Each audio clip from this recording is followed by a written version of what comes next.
పార్టీలు ప్రాంతాలు మారే సంస్కృతి పురంధేశ్వరిది అన్నారు రాజమండ్రి కాంగ్రెస్ పార్లమెంట్ అభ్యర్థి గిడుగు రుద్రరాజు. రాజమండ్రిని అభివృద్ధి చేసింది కాంగ్రెస్ పార్టీ అయితే ఆ క్రెడిట్ బీజేపీ వైసీపీ ఖాతాలో వేసుకుంటున్నారని విమర్శించారు. రాజమండ్రి పార్లమెంట్ పరిధిలో రాహుల్ గాంధీ రేవంత్ రెడ్డి షర్మిలతో ప్రచారం చేస్తానని ఆయన అన్నారు. ప్రత్యేక హోదా అంశాలతో తిరిగి అధికారాన్ని సాధిస్తామంటోన్న గిడుగు రుద్రరాజుతో మా ప్రతినిధి Ganesh face to face.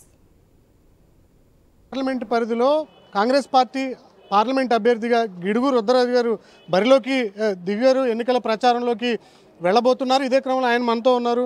Sir, Rajahmundry parliament నుంచి ఇప్పటికే బీజేపీ నుంచి పురంధేశ్వరి, వైసీపీ నుంచి గూడూరు శ్రీనివాస్ గారు ఉన్నారు. ఎలా చూస్తారు? కాంగ్రెస్ పార్టీ ఎలా పోటీ ఇవ్వబోతుంది? డెఫినెట్గా కాంగ్రెస్ పార్టీ గడిచినటువంటి అనేక పర్యాయాలు ఇక్కడి నుంచి పార్లమెంట్కి సభ్యులను పంపినటువంటి పార్టీ. మాకు చాలా ట్రెడిషనల్ ఓట్ బ్యాంక్ ఉంది.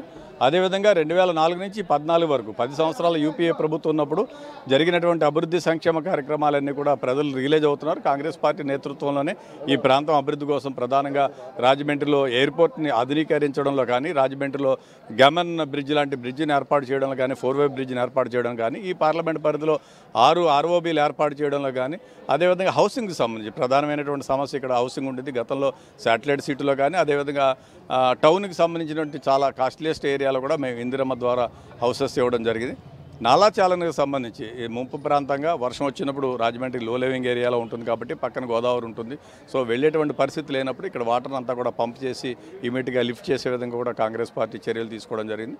ఈ ప్రాంతంలో అభివృద్ధి కోసం ప్రధానంగా మనకి కడియం అనేటువంటి చాలా ప్రాధాన్యత సంతరించుకుంది. నర్సరీ ఇండస్ట్రీ ఎక్కువగా ఉంటుంది. అనేక మంది దాని మీద ఉపాధి మీద ఆధారపడినటువంటి పరిస్థితి. నర్సరీల ప్రొటెక్షన్లో కూడా కాంగ్రెస్ పార్టీ అనేకమైనటువంటి చర్యలు తీసుకుంది.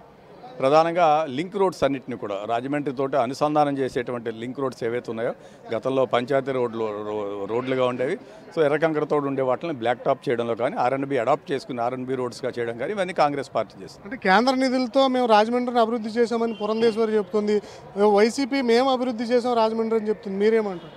కాంగ్రెస్ పార్టీ చేసినటువంటి అభివృద్ధిని వాళ్ళు క్లెయిమ్ చేసుకున్నటువంటి పరిస్థితి. భారతీయ జనతా పార్టీ గడిచినటువంటి 5 సంవత్సరాలలో ఈ ప్రాంతానికి చేసింది ఏమీ లేదు. ఇంక పురంధేశ్వరి గారు ఎక్కడి నుంచి ఏం చేసుకుంటారు? అడిగేటువంటి దమ్ము సత్తా వైఎస్ఆర్సీపీకి లేదు. ఎందుకంటే వాళ్ళిద్దరూ కలిసిపోయినటువంటి పరిస్థితి. సో ఈ నేపథ్యంలో కాంగ్రెస్ పార్టీ ఒకటే ఇక్కడ అభివృద్ధి చేసింది.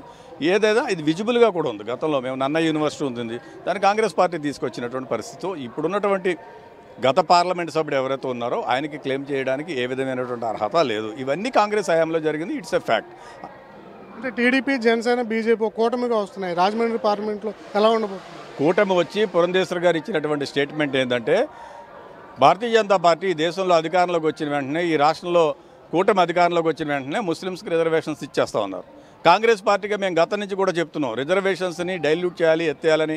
డాక్టర్ బాబాసాహెబ్ అంబేద్కర్ గారు ఏవైతే రాజ్యాంగ స్ఫూర్తి విలువలతోటి బలహీన వర్గాలకి, పేదలకి అందరికీ కూడా ప్రజాస్వామ్యంలో పాత్ర ఇవ్వాలి, వాళ్ళందరికీ ఉన్నతమైనటువంటి చదువులు రావాలి, వాళ్ళు రాజకీయంగా కంపీట్ చేయాలి, వాళ్ళు అభివృద్ధి చెందాలనే ఆలోచనతో ఆనాడు నెహ్రూ గారు వాళ్ళు నిర్ణయం తీసుకున్నారు. నిన్న ఆవిడ ఇచ్చినటువంటి స్టేట్మెంటు, భారతీయ జనతా పార్టీ అధికారంలోకి వస్తే ముస్లిం మైనార్టీకి రిజర్వేషన్స్ ఇచ్చేస్తారు.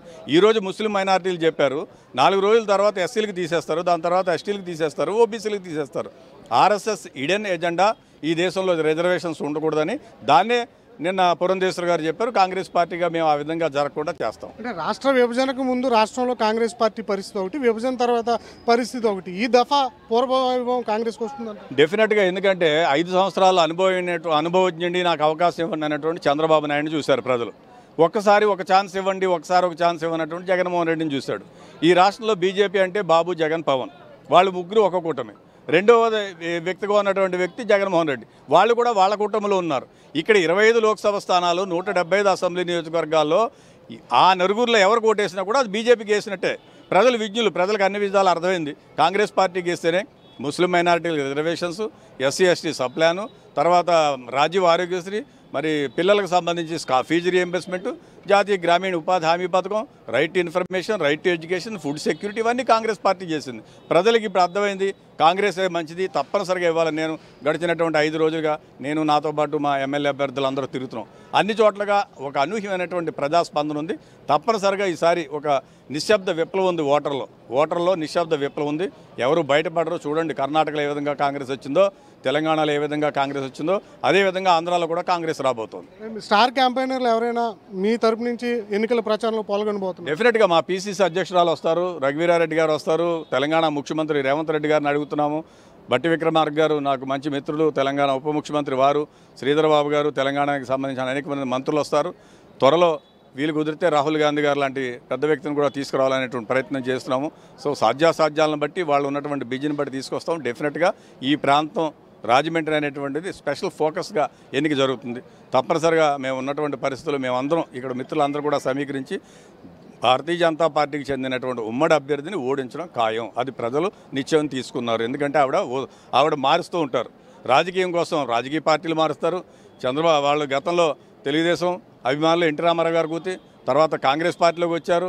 కాంగ్రెస్ పార్టీలో ఎంజాయ్ చేశారు మంత్రిగా. ఈవేళ మళ్ళీ భారతీయ జనతా పార్టీలో చేరారు. సైద్ధాంతిక విలువలు లేనటువంటిది, రాజకీయ స్వార్థం కోసం పనిచేసేటువంటి నేను ఒక సామాన్య కార్యకర్తని. దశాబ్దాల కాలం కాంగ్రెస్ పార్టీలో ఉన్నాను. విద్యార్థి దశ నుంచి ఈవేళ వరకు నాకున్నటువంటి క్రెడిబిలిటీ నాకున్నటువంటి ఆత్మస్థైర్యం అన్నీ కూడా అభివృద్ధి అన్నీ కూడా కాంగ్రెస్ పార్టీతో ఉండేటువంటి మేమందరం కూడా తప్పనిసరిగా ప్రజలు మమ్మల్ని విశ్వసిస్తారు, నమ్ముతారు. ఒకే రాజకీయ పార్టీ, ఒకే సైద్ధాంతికం. వాళ్ళలా మా పార్టీలు మార్చేవాళ్ళం కాదు. తల్లి ఒక పార్టీ, కొడుకు ఒక పార్టీలో ఉండేటువంటి వాళ్ళం కాదు. కాంగ్రెస్ పార్టీలో ఉండేటువంటి వాళ్ళం చివరిదాకా పోరాటం చేస్తాం. మమ్మల్ని గెలిపిస్తే, నన్ను పార్లమెంట్ సభ్యుడిగా నాతో పాటు శాసనసభ్యులుగా వాళ్ళని గెలిపిస్తే ప్రతిపక్ష గొంతుకుగా ఉంటాం. ఇటు అసెంబ్లీలో కానీ పార్లమెంటు కానీ ప్రజా సమస్యల మీద పోరాటం మేము చేస్తాం. రైట్. నేను వలసవాదిని కాదు, ఇక్కడ ఉన్నటువంటి స్థానికుడిని. ఖచ్చితంగా నన్ను గెలిపిస్తే అసెంబ్లీలో కావచ్చు, పార్లమెంట్లో కావచ్చు, ఆంధ్రప్రదేశ్ ప్రజల నాడి గొంతుగా మేము వినిపిస్తాం. అభివృద్ధి కోసం పనిచేస్తాం. అదేవిధంగా స్టార్ క్యాంపెయినర్గా తెలంగాణ రేవంత్ రెడ్డి సీఎం, అదేవిధంగా రాహుల్ గాంధీ లాంటి నాయకులు రాజమండ్రి పార్లమెంట్లో ప్రచారానికి వస్తారు. ఖచ్చితంగా ఈ దఫా కాంగ్రెస్ పార్టీ యొక్క వైభవాన్ని, పూర్వ వైభవం ఏదైతే ఉందో దాన్ని తీసుకొస్తామని చెప్పి గిడిగి రుద్రరాజు గారు చెప్తూ ఉన్నారు. కెమెరామెన్ తిరుమలతో Ganesh, I news, Rajahmundry parliament నుంచి.